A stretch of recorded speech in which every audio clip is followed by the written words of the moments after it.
The sky above Washington, D.C. didn't just tear, it shrieked, not with the familiar crack of thunder, but with a sound like ancient, cosmic paper ripping, revealing not stars, but the impossible silhouette of a city that wasn't here moments before.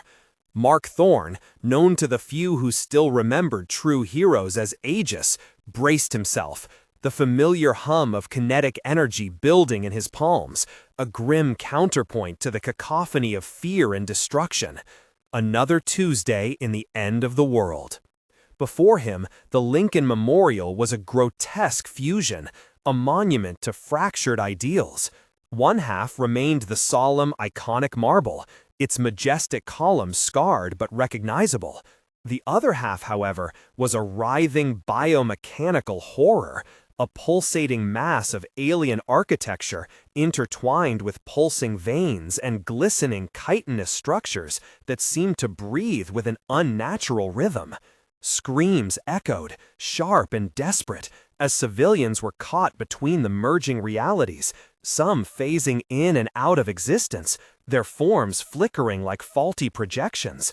Mark was already there, a lone sentinel against the encroaching madness, his face grim with the impossible weight of the situation, his raw kinetic energy sparking around him as he desperately tried to pull survivors from the unstable perimeter. Each rescue a race against the very fabric of reality. He pushed, he pulled, he absorbed the errant shrapnel of collapsing, alien masonry, his mind a whirlwind of tactical calculations and an ever-present, gnawing guilt. How many more? How many could he truly save?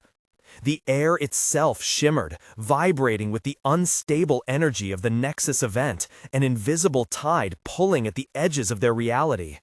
Panic was a tangible thing, a suffocating blanket over the capital. The bleed-through wasn't just a visual horror, it was a sensory assault.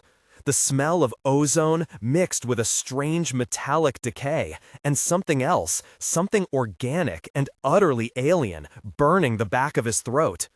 Distant, unfamiliar sirens wailed, blending with the terrified cries of those caught in the impossible confluence. Mark's muscles screamed with effort, but he ignored them, his piercing blue eyes, usually haunted by distant memories, now laser-focused on the immediate, horrifying present. He was the shield, the wall, the last defense, even if it meant being torn apart himself. His parents' faces, blurred by time and trauma, flashed in his mind, a silent accusation fueling his desperate, solitary crusade. Then, a blur of motion, a streak of crimson and silver, and Jamal J-Bomb Washington landed with a concussive thud, creating a small crater beside Mark. Aegis, what in the damn is that? Jamal's booming voice, usually a source of boisterous confidence, was tinged with genuine awe and horror as he stared at the desecrated monument. He was quickly followed by Anya Sharma, a shadow flitting between phasing debris, her dark eyes scanning the chaos with cold, calculating efficiency, psionic tendrils reaching out, seeking patterns in the madness.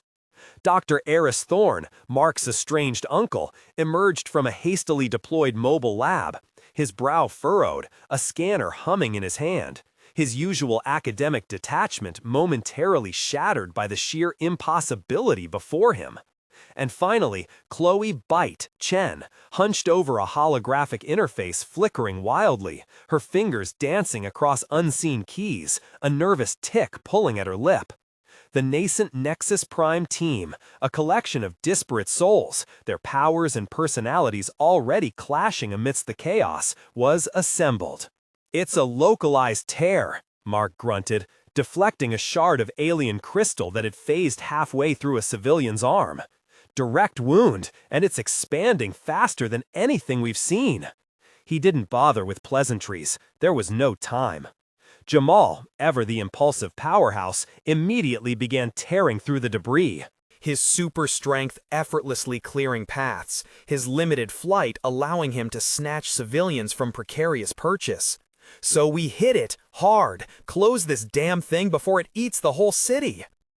Anya's voice, a low whisper that cut through the din, responded, "And risk shattering the fragile connection further?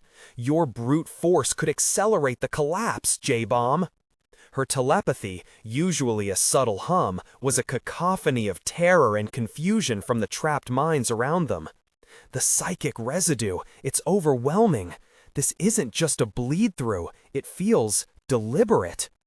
Chloe, her face illuminated by the flickering data streams, finally broke through her social anxiety. She's right, the energy signature, it's not passive, it's actively drawing from our reality. It's a siphon. The tear isn't just bleeding into us, it's pulling us in. That's why the power fluctuations are so widespread across the capital. Blackouts, grid failures, comms interference, it's all connected. Her small voice held an undeniable authority when it came to data. If it continues, DC could be completely consumed within hours. Then, who knows where it spreads? Aris, ever the theoretician, added, "The localized reality distortion field is unprecedented. My readings suggested deliberate, focused destabilization." A weapon, perhaps, or a test. His gaze, usually fixed on equations, now held a flicker of dread as he looked at the monstrous fusion. Mark's jaw tightened. A test. That chilling thought had already wormed its way into his own mind. He absorbed a wave of kinetic energy from a collapsing section of the alien structure, the raw power thrumming through him, making his teeth ache. His mind raced. Containment versus evacuation. Containing it meant getting close to the source, risking being consumed himself, or worse, triggering an even larger cascade. Evacuation, a logistical nightmare even in normal times, was almost impossible with civilians phasing in and out of existence, the ground itself unstable. He saw the faces of those still trapped, heard their pleas. He felt the familiar, crushing weight of leadership, the burden he always tried to bear alone, amplified 1,000-fold. Pushing deeper into the unstable zone, Mark moved with a wary grace, kinetic fields rippling around him, deflecting the chaotic energy. The air grew thicker, the alien structure more dominant, its organic components pulsing with an eerie, internal light. He ignored the vertigo as reality warped around him, the familiar lines of the Lincoln Memorial twisting into impossible geometries. At the heart of the merged realities, embedded deep within the desecrated marble statue of Lincoln himself, he found it. A bizarre, almost organic device pulsed with a sickly green light, its surface a lattice of alien technology and biological matter. It was clearly the anchor, amplifying the tear, feeding on their reality. As Mark approached, a faint, almost subliminal message resonated from it, worming its way directly into his mind, bypassing his conscious thought, settling into his deepest fears. True freedom demands release from all chains, even reality itself. Embrace the void. The voice was calm, almost soothing, utterly devoid of malice, yet utterly terrifying in its conviction. It was a philosophy of ultimate nihilism, promising peace through non-existence. A cold dread seeped into Mark's bones. This wasn't a random glitch, it was a deliberate act. A calculated test run, as Eris had suggested, by their unseen nemesis, Nullifier, the architect of silence. And the message, so insidious, so appealing in its twisted logic, was meant not just for him, but for everyone. Before Mark could react, the device emitted a powerful resonant pulse. The merged reality around them became aggressively hostile, as if Nullifier had thrown a switch. Grotesque, multi-limbed creatures, previously dormant within the alien architecture, manifested fully, their chitinous forms skittering across the unstable ground, their razor-sharp claws extended, screeching. The environment itself became a weapon, shifting and distorting around them, ground blurring into sky, marble melting into alien flesh, creating a disorienting, deadly maze. Anya cried out as a wave of pure terror, amplified by the creature's psychic presence, washed over her.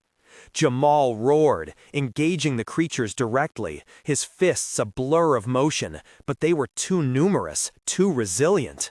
Chloe screamed as her holographic interface flickered and died, the hostile energy disrupting her connection.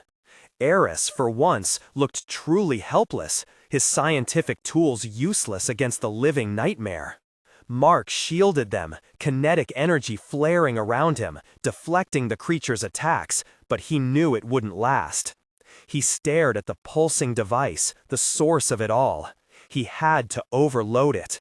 He knew he could channel enough energy, push his powers beyond their known limits, to shatter it, to seal the tear. But the feedback loop, the violent expulsion of energy required, would vaporize anyone still trapped within the unstable zone, including the few civilians they couldn't reach, those flickering forms on the edges of existence. "There's still people in there," Jamal bellowed, tearing through a creature with a grunt of effort, his face streaked with sweat and alien ichor. "We can't just leave them. We can't sacrifice them for the greater good, Mark."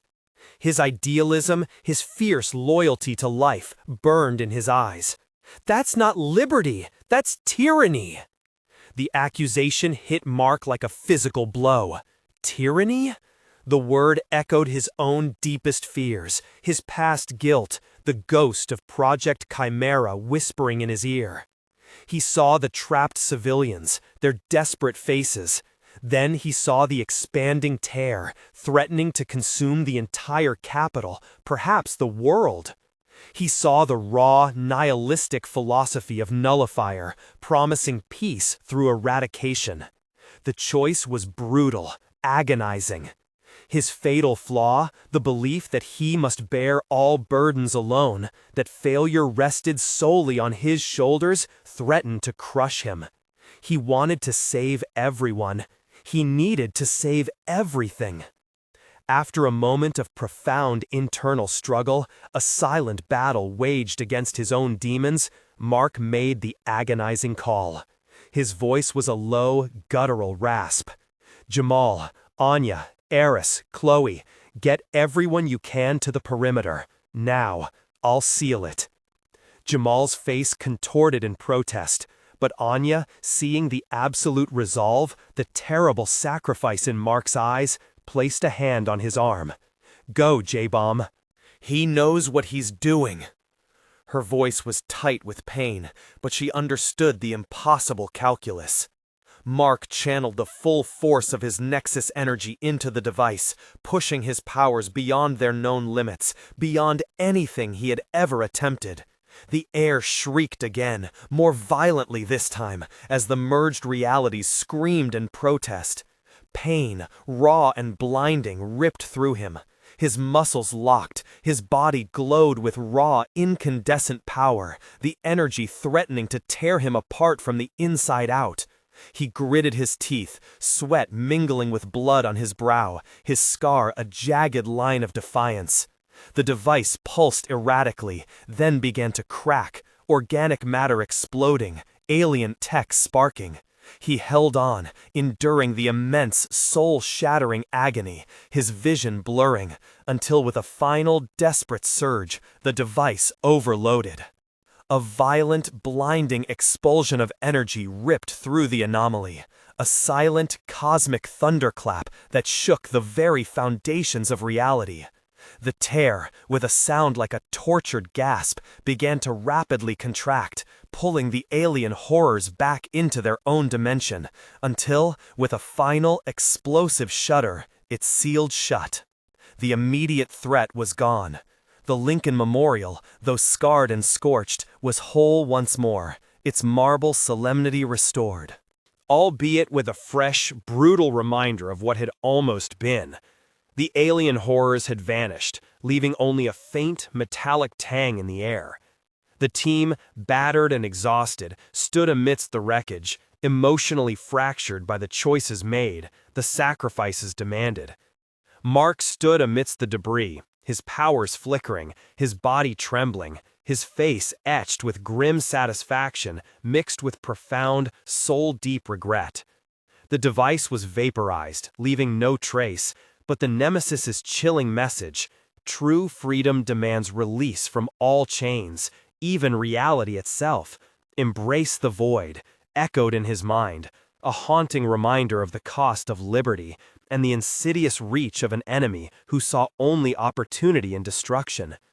Miles away, in a hidden, opulent bunker beneath the remnants of a forgotten national monument, Elias Vance, the Nullifier, watched a holographic projection of the Lincoln Memorial's closure. The image shimmered, then solidified, showing the restored, albeit scarred, monument.